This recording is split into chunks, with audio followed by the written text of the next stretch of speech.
Hello everybody, welcome back to the channel. If you're new here, this is my watercolor palette, this is my kitchen table, and with this setup I like to play around with colors and share that with all of you guys so we can just enjoy some relaxing time looking at colors and color mixing and talking about how to use color in art together. Today I have a very fun project that involves maybe some unexpected mixing combinations. I want to experiment with mixing purple and green. So as far as color theory goes, these colors are not directly complementary, they're not the opposite of each other, but they're also not like right next to each other. So you might be surprised what happens when we mix the two together. So for this video, I'm going to use this Schmincke Horadam color here, which is in my Ultimate palette, which I have a video on my channel. You can go check that out. This is a mixture of phthalo green and viridian, so it's a blue leaning green to begin with, and I'm planning to mix it with a few of my warm reds and purples, and we're going to see what the results we get are. So I'm going to take this piece of watercolor paper and a brush, and let's just get straight into it. So first of all, I'm just going to start out by showing you this green color that I want to use for mixing today, and we can talk about why people love this color combination of green and purple and why it is so useful.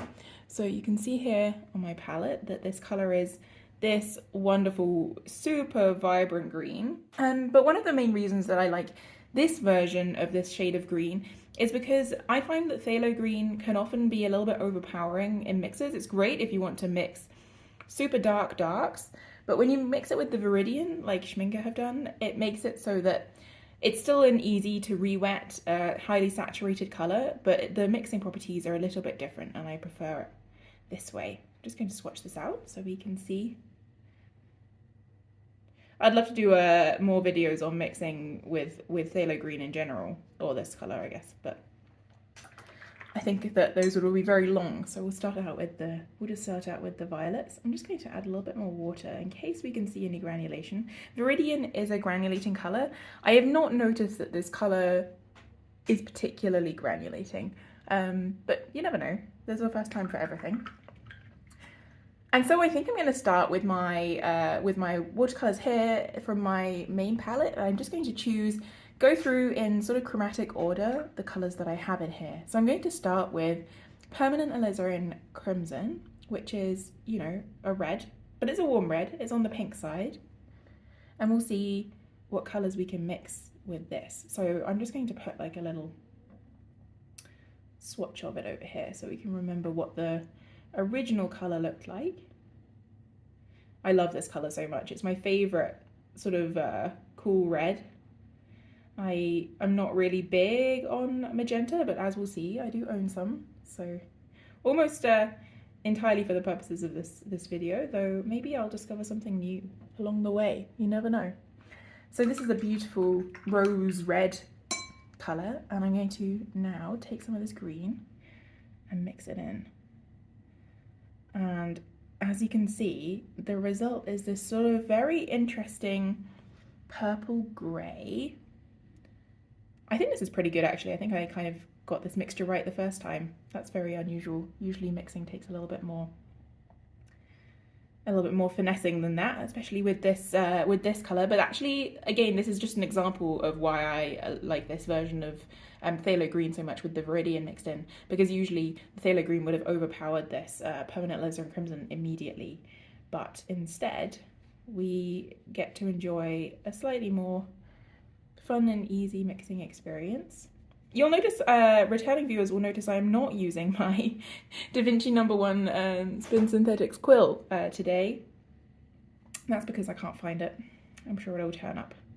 The problem with working between my kitchen table and my living room and my desk in my living room is that sometimes things go walkies, but it's okay. They always turn up in the end. You can actually see the viridian in this mix just separating a little bit on the palette, which looks so really beautiful.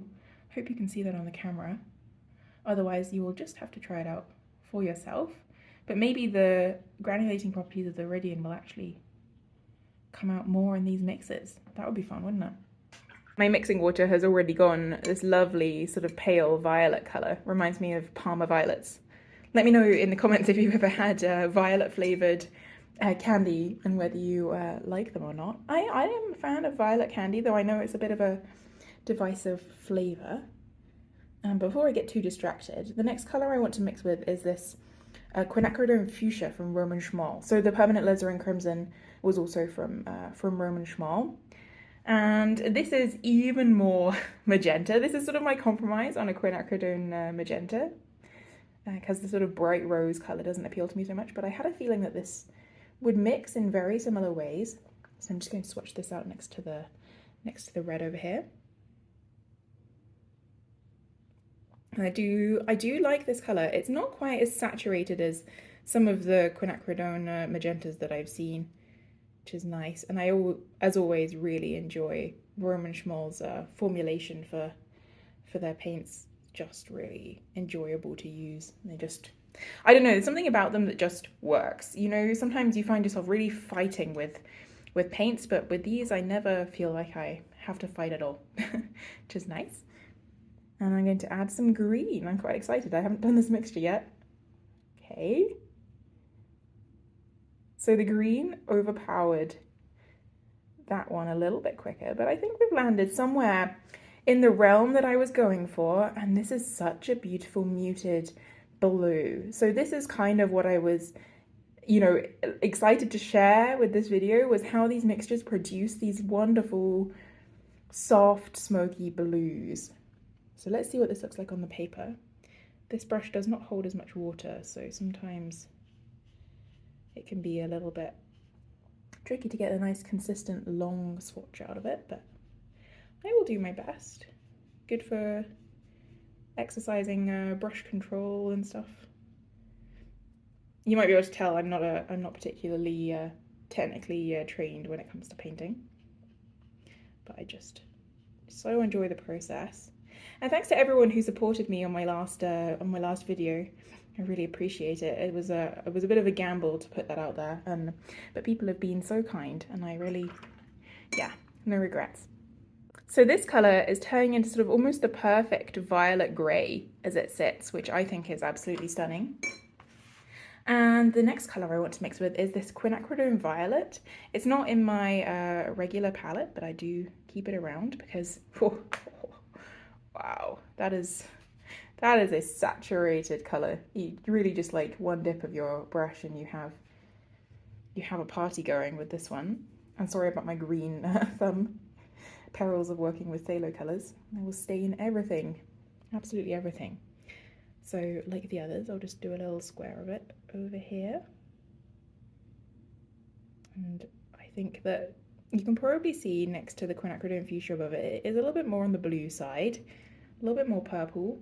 And when it dries, it's also not quite so saturated. It really, really looks, it really pops when it's wet, but it's not quite so, doesn't blow your eyeballs quite out so much when it's dry. So I guess we'll see at the end. Yeah, and I will of course give you a close-up of all of these mixes when we're done and when they're all dry.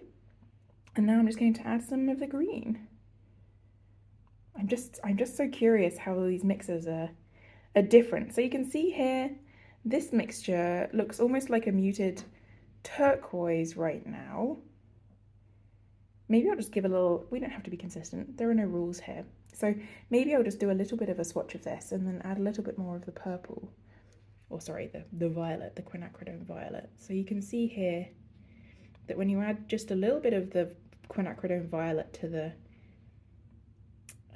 phthalo green / Viridian, you get this lovely muted turquoise, which I think is just stunning. And then if I add just the tiniest touch of the Quinacridone, oh yeah, that's like a, I can imagine if you mix these colors not on a palette but like the actual paints themselves, you would get a really nice sort of indigo color from mixing these two.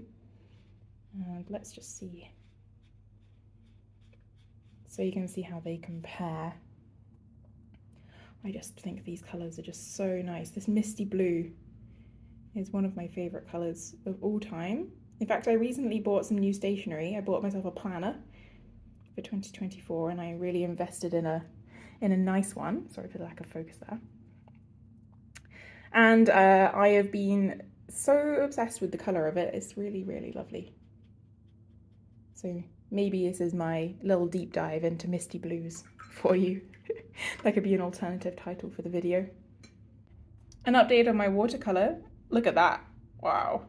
That is a vibrant purple. That the magenta is really coming through in that one. I think it's really interesting to see the difference between how the Quinacridone fuchsia and the Quinacridone magenta mix because they are so similar. So up next, I want to mix with Perylene violet, which I have done a video on before, but it's a beautiful sort of plum, almost maroon shade.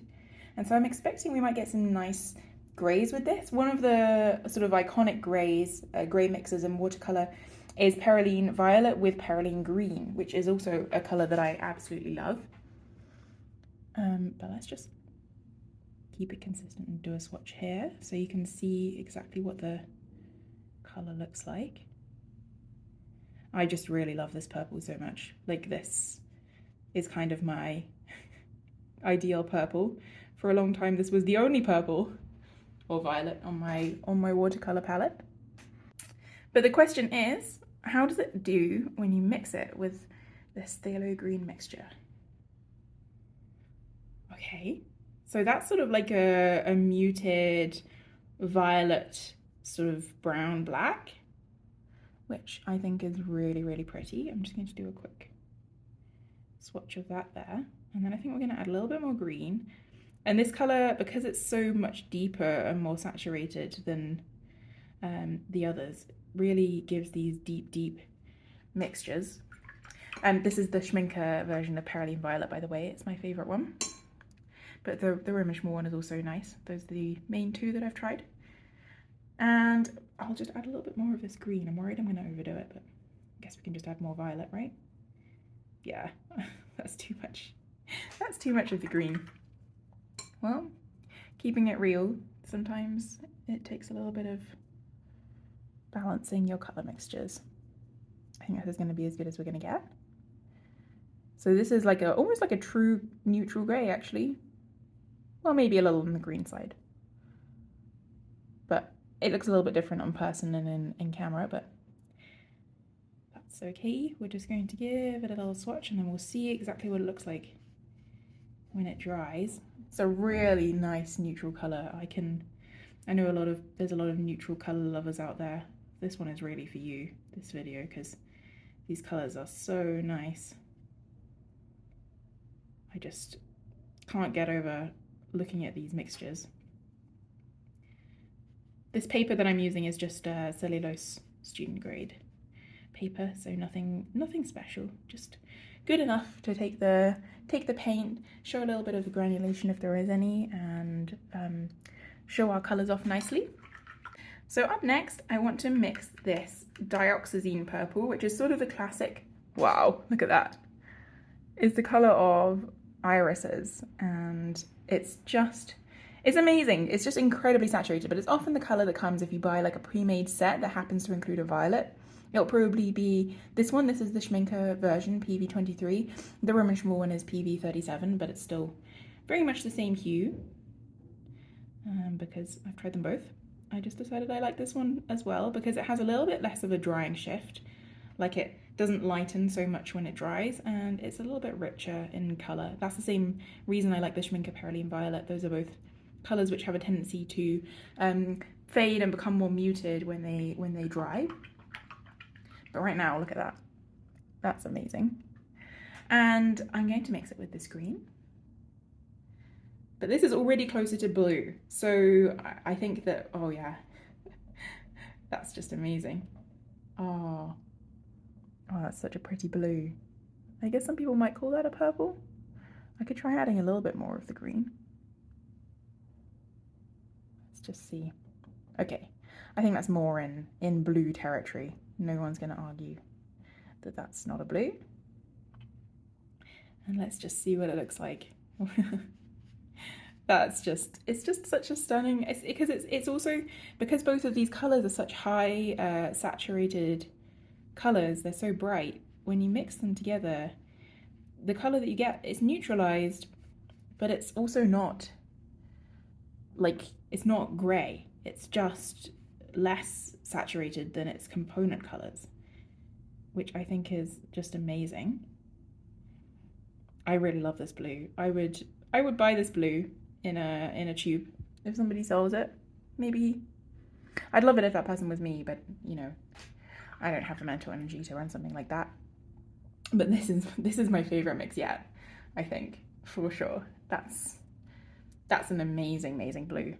And for one final bonus mix, I think I'm going to mix with this Roman Szmal Strontium Violet PV62, which is the same as the Schmincke Cobalt Violet hue. And you can see it's this sort of already a very blue purple. It's very granulating. And I bought it because I find that ultramarine violet was just not doing it for me, but I think this is quite a similar color in the sense that it's this granulating, lighter tinting strength blue purple, and we'll see how this dries on the paper. It really is very granulating. Like, if you wanted an example of a granulating purple, then this would be it. And I'm just going to mix it with a tad of this green.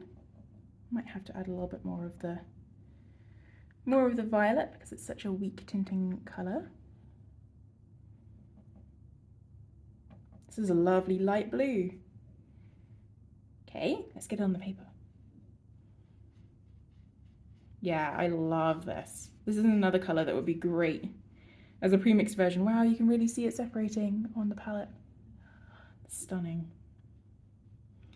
And I can feel the strontium violet particles moving around under my brush as I'm laying it down on the paper as well. It's like that granulating. This could have been one of the, I think it probably is one of the Schmincke super granulating mixes, you know? PV62 and PG18. Someone will have to let me know in the comments. This is just incredible. I cannot wait to see how these mixes look when they're dry. And to that end, I'm going to pause the video, let the paints dry, and then come back to show you what they all look like at the end. Our 6 mixes with phthalo green and warm reds / violets. Okay, so we are back, and these mixes have dried or mostly dried. First of all, this spread just makes me so happy. I am absolutely loving this. Just all makes me so happy. And look at how these mixes have laid on the palette. So you can really see the separation of the viridian in this. So bear in mind, if you just did these mixes with phthalo green, you probably wouldn't see the same separation. Wow, look at, like, that's just stunning. And especially with the strontium violet, you can see that purple granulation. So yeah, if you just used phthalo green, then you probably wouldn't see the same amount of separation in these mixes, but the overall hue would be largely the same. But without further ado, with the permanent alizarin crimson, you can really see this little pool of viridian in the corner where it's separated out. I think this is really interesting. You can gradually see as the colors go from more red to more blue, the mixes gradually get more and more saturated, with the exception of this Perylene violet, which is this wonderful soft warm gray. I think that color is so nice, but I think it pretty much just tracks that, like, the warmer the color you use, the warmer the violet you use to mix, the less saturated your mix is going to be, the more gray and purple it's going to be. Whereas when you mix with the bluer purples, the more blue and more saturated your mixture is going to be. And I guess in a way it kind of makes sense, because when you think about it, there's like this, when you mix green and purple, there's 2 components. There's like the red component of the purple, which neutralizes the green and leaves blue behind, right? Because purple is red plus blue. And the same way around, I mean, the yellow in the green would neutralize the purple, except green is yellow plus blue, so it always ends up on the blue side, if you want to think of it like that. I don't know. I'm not a mathematician. But I think these are so lovely, and they're granulating, my granulating fans out there will love this mixture. That is just a really, really pretty mermaid kind of shade. And I think my personal favourite is with the dioxazine violet or with the quinacridone violet, depending on my mood. But I hope you enjoyed these mixes today. I hope you learned maybe something new to try out for yourself. Encourage you to mix with your colours and just see what you can get. And with that, I will see you all in the next video. Thank you so much for watching. Please do like, leave a comment, tell me which of your favorite, which one of these mixes is your favorite, and subscribe to the channel if you want to see more mixing videos. I have so many in a lovely playlist for you to watch, and yeah, I'll see you in the next video. Bye everybody.